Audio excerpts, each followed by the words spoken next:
Vous écoutez la chaîne 2, il est 12h. Lundi 24 mars 2024, 24e jour du mois béni de Ramadan. Merci d'avoir choisi la chaîne 2 pour vous informer. Diala Samaki est aux commandes des manettes techniques de cette première édition de la journée. Infocité midi, les titres. Infocité, le journal de l'info de proximité sur la 95.2.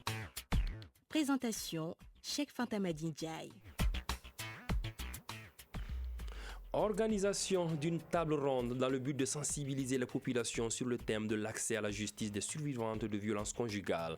L'objectif de cette rencontre initiée par la FENACOF Mali en partenariat avec l'Organisation canadienne des journalistes pour les droits humains est de dénoncer les violences faites dans les foyers, a suivi le reportage de Fatou Diaby. Des changements brusques de température ont été constatés ces derniers jours au Mali.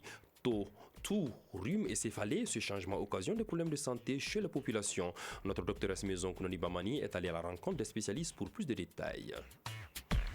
Infocité midi, c'est aussi le tour de l'actu international. Et ce lundi, c'est Khadija Traoré que j'ai le bonheur de recevoir ici dans ce studio. Khadija, bonjour. Bonjour, chef. Avec vous, nous irons où aujourd'hui? Alors, nous irons au Sénégal où le nouveau pouvoir souffle sa première bougie. Ensuite, en RDC, une partie de l'opposition boycotte les consultations pour un gouvernement d'union. Et enfin, on termine avec la RDC où 6 policiers sont tués par des chebabs selon la police. Les détails, c'est à suivre dans quelques instants. Voilà donc ce qui vous attend pour le prochain quart d'heure. Installez-vous confortablement pour suivre une session d'infos certifiées et crédibles. Infocité midi, le développement, c'est tout de suite, juste après ce jingle. Encore une fois, merci d'avoir choisi la chaîne 2 pour vous informer. Bonjour et bienvenue. La FENACOF Mali, Fédération nationale des collectifs et organisations des associations féminines du Mali, en partenariat avec l'Organisation canadienne des journalistes pour les droits humains, dénonce les violences faites dans les foyers. Une table ronde vient de se tenir dans le but de sensibiliser la population sur le thème de l'accès à la justice des survivants de violences conjugales. C'était en présence des experts du monde juridique et des forces de sécurité. Fatou Diaby nous fait le point. De 2021 à 2023, 16 000 cas de violence reçus par la FENACOF, Fédération nationale des collectifs et organisations des associations féminines du Mali. C'est suite à l'augmentation du taux de violence conjugale et celle basée sur le genre que la Fédération s'engage à jouer sa partition dans l'éradication de ce fléau qui cause différents dommages chez les victimes, parmi lesquels on note des coups de blessures graves, la mutilation génitale, le traumatisme ou pire des cas de décès. Cela passe par une sensibilisation. Kadjatou Togola, présidente de la FENACOF. Nous sommes en train de sensibiliser au niveau de la société civile, les leaders religieux. Aussi, nous sommes en train de mener un plaidoyer pour avoir une loi contre les violences basées sur le genre. Convaincu qu'aucune situation ne s'arrange par coup de force, il est important de prôner la communication et surtout la prise des décisions fermes. Lieutenant-colonel de police Assitan Traoré, panéliste. La répression a montré ses limites. Il faut sensibiliser la communauté, surtout les leaders communautaires, les leaders religieux. Il faut dénoncer pour qu'on trouve la solution. Le fait de dénoncer, ce n'est pas une faiblesse, c'est pour trouver la solution. C'est quand il y a médiation sociale, tu n'arrives pas à trouver la solution, c'est là où la loi doit intervenir. Mais il faut aussi préciser, il y a certaines violences où il n'y a pas de médiation. Quand on tue, il n'y a pas de médiation. Quand on blesse, il n'y a pas de médiation. On doit appliquer la loi. La lutte contre ces violences doit être l'affaire de tous, d'où la motivation de l'assistance. Assitan Kouyaté, participante. Ils devaient être tous actifs ici pour pallier à ces problèmes-là. Donc tout le monde doit être en mesure de comprendre les conséquences de ces violences basées sur le genre. Justice et réparation pour briser le silence et le cycle de la violation à l'égard des femmes et filles. Un slogan qui, pour participants et organisations, doit être une lutte de tous les jours. Dernier virage du mois béni de Ramadan, les organisateurs de la foire Ramadan Market ont invité les fidèles autour d'une rupture collective de jeûne. Plusieurs personnalités ont pris part à cette première édition qui vise à consolider les liens. Mohamed Konaté. C'est pour diversifier ses champs d'action et compatir avec ses partenaires en ces mois de Ramadan que Prestige Consulting a organisé cette rupture collective de jeunes. Dans l'enceinte de la foire de Ramadan, le directeur général de l'entreprise a rappelé l'objectif de cette initiative qui permet de fédérer les fidèles. Ismaël Balo, dit Balodi. C'est tous les soirs que la rupture collective s'organise ici. Donc ce soir, c'est les hommes de culture et les gens pensent que c'est eux seulement. Hier, il y en avait d'autres groupes et tout. Donc on invite les groupes, groupement par groupement pour la rupture collective. Ça ne se limite pas seulement à ceux qu'on invite, même des passants viennent ici. Souvent, je voulais faire quelque chose dans le mois de Ramadan. Et ce qui fait que j'ai prié avec les gens souvent à la maison, dans les quartiers et tout. Les acteurs culturels étaient les invités du jour. Djibril Guissé, le président du réseau KIA des organisations culturelles du Mali. On vient de prendre part à la rupture collective où toutes les fêtières du Mali, les fêtières culturelles étaient là. C'est une belle initiative à saluer. On a communié ensemble, on a fait des bénédictions pour notre beau pays, le Mali. Les participants, satisfaits par la qualité de l'organisation de la rupture du jeune, ont sollicité Prestige Consulting d'étendre l'initiative également aux plus démunis.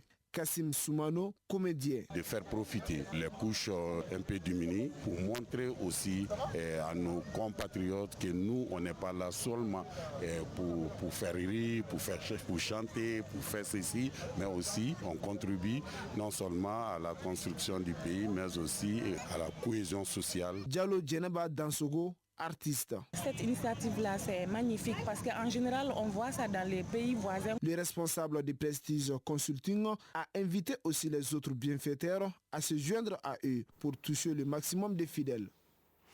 Ce mois béni de Ramadan a été particulièrement exceptionnel. Si pour certains travailleurs du secteur informel, on a eu de la peine à joindre les deux bouts à cause de la rareté des clients, d'autres, à l'exemple des tailleurs, tirent bien profit de la période. Fanta Traoré.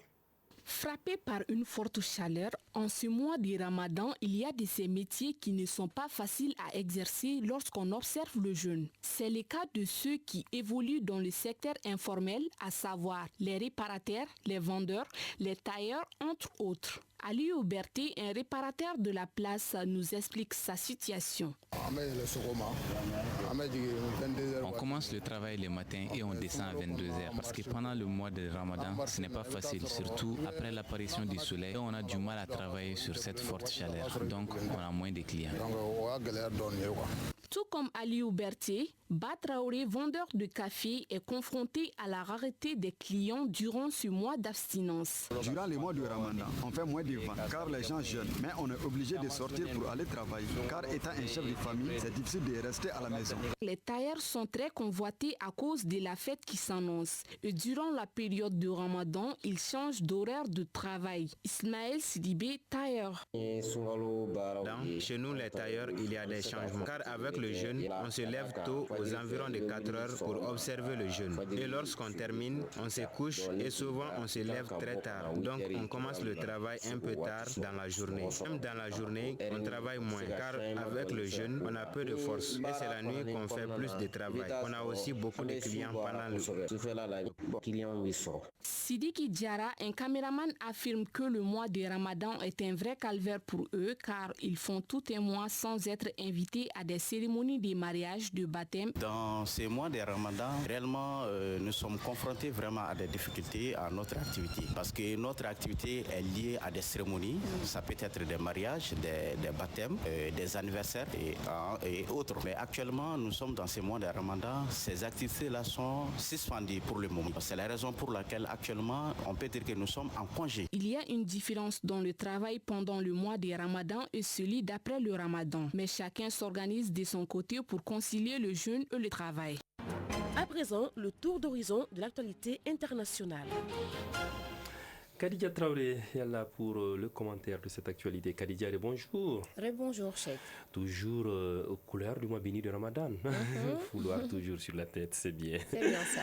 Donc Khadija, nous prenons la direction du Sénégal pour commencer. Le nouveau pouvoir souffle sa première bougie. Un an de pouvoir pour le duo Bassirou Diomaye Faye et Ousmane Sonko. En effet, précise Seneweb, en l'espace de 12 mois, le 5e président de la République, Bassirou Diomaye Faye, a pris des décisions marquantes qui témoignent d'une rupture avec l'ancien régime. Seneweb en détaille les principales. La fermeture des bases militaires étrangères, en l'occurrence des bases françaises. La dissolution de l'Assemblée nationale pour asseoir une majorité présidentielle. La réactivation de la haute Cour de justice, la renégociation des contrats pétroliers et gaziers, la suspension des accords de pêche avec l'Union européenne ou encore la publication de tous les rapports d'enquête afin de garantir une gestion transparente des fonds publics. Et pendant ce temps, en RDC, une partie de l'opposition boycotte les consultations pour un gouvernement d'union. C'est aujourd'hui que commencent les consultations initiées par le président Félix Tshisekedi en vue de la mise en place d'un gouvernement d'union nationale. Majorité et leaders d'opinion, société civile, jeunesse, anciens chefs de corps et membres de l'opposition seront consultés à Kinshasa. Des consultations boycottées par les principales formations de l'opposition qui priorisent les consultations initiées depuis février par les évêques catholiques et pasteurs protestants. Chèque au Kenya, 6 policiers sont tués par des Shebabs selon la police. Oui, exactement. Tués par des combattants islamistes radicaux Shebabs qui ont attaqué hier un camp de réservistes de la police près de la frontière avec la Somalie, a annoncé la police kenyenne. L'assaut mené par des armes diverses a eu lieu tôt à Biamado, dans le comté de Garissa, a indiqué un porte-parole de la police à la presse, Khadija. Je crois bien c'est l'essentiel pour aujourd'hui. Oui. Merci d'être passé. On te retrouve à 18h. Oui, c'est ça. Merci. Très bonne journée. Merci.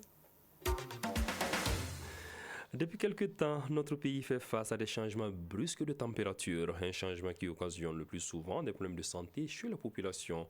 Ainsi, pour connaître les causes de ces changements et comment y faire face, notre reporter Kounani Bamani est allé à la rencontre des spécialistes pour plus de détails. Après des moments de fraîcheur, actuellement nous faisons face à une période de chaleur intense aux alentours de 40 degrés Celsius. Ce qui perturbe plus d'une personne, nous témoignent quelques citoyens. Fatima Diakité. Ces changements de température provoquent le plus souvent des maladies. Ça me donne des maux de tête, des rhumes et de la toux. Franchement, ça nous fatigue énormément. Gaussou Diara. Je souffre de cette variation constante de température. Très souvent, aux environs de 19h, j'ai des toux et le nez qui coule. Pour confirmer notre soupçon, nous voilà au service météorologique du Mali afin de s'enquérir de la situation actuelle du climat. Bakari Magané, chef bureau prévision et alerte météorologique du Mali. C'est un lien avec le retrait du froid dans notre zone. On aura un mois de mars mitigé en termes de température. Parfois il va faire chaud, parfois il va faire froid. La sensation au niveau des populations, elle sera forte parce que c'est une stabilité climatique qui est constatée et qui suit son chemin progressivement. Pendant cette période transitoire, certaines localités connaîtront même des pluies, nous confie notre interlocuteur. Certaines localités peuvent avoir la pluie et ces pluies sont appelées pluies de mangue parce que ça coïncide avec la période de mangue. Et c'est des pluies d'une grande utilité parce que ces premières pluies contribuent à nettoyer les villes d'abord, mais en même temps même à réduire, sinon à tuer les bactéries qui se trouvent dans la poussière, dans l'atmosphère au niveau des différentes localités du pays. Contrairement à l'année précédente, nous connaîtrons cette année une période de chaleur normale, au dire des spécialistes. Les tendances montrent qu'on aura un mois de mars trop chaud, mais relativement normal. Ça veut dire qu'en termes de température, parfois il y a des températures qui seront proches de la normale, mais parfois ça peut dépasser, mais pas trop. Dépasser le mois de mars, nous allons entamer le mois d'avril. Et avril, quand même, nous allons entrer dans la période la plus chaude du Mali, le mois d'avril jusqu'au mois de mai. La chaleur sera accentuée pendant cette période-là. Face à ces changements, les spécialistes nous recommandent quelques mesures barrières. Dr Alassane Diara, médecin généraliste. On quitte tantôt de chaleur fraîcheur, chaleur de fraîcheur, chaleur en même temps. Ça peut entraîner des problèmes respiratoires, des rhumes, des toux. On demande à tout le monde également, s'il y a la fraîcheur, il faut prendre des mesures contre cette fraîcheur. S'il y a la chaleur reçue également, il faut prendre des mesures contre cette chaleur reçue également. Il faut se protéger beaucoup, surtout nous qui sommes en moto. Il faut porter toujours des bavettes, parce que ces poussières-là également peut entrer dans la cavité narinaire. Si le rhume est mal traité, ça peut être compliqué également de tout. Si le tout est mal compliqué, ça peut donner pneumonie. Pour être à l'abri de ces changements, il est recommandé de suivre régulièrement les prévisions météorologiques et les conseils des spécialistes.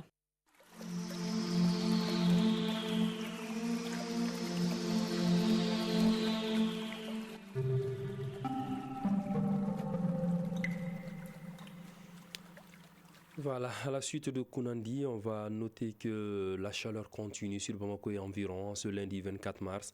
Le ciel reste très ensoleillé et le mercure affiche en ce moment 36 degrés pour une maximale attendue de 38 degrés au cours de la journée. Quant au soleil, il se couchera à 18h43. Voilà, c'est ainsi que s'achève cette édition que j'ai eu le bonheur de vous présenter. À sa réalisation, on avait le duo Djanaba Djera, Kinta Togora. La mise en onde était assurée par Diala Samaki et mise en ligne par Marcel Tessougué. Coordination éditoriale, Nyanya Alou Traoré, Sirou Traoré. Pour le Mali, paix et bénédiction d'Allah. Surtout ne décrochez pas, la team du lundi, Moussa Diabaté, va s'installer tout de suite pour le Mag des Sports.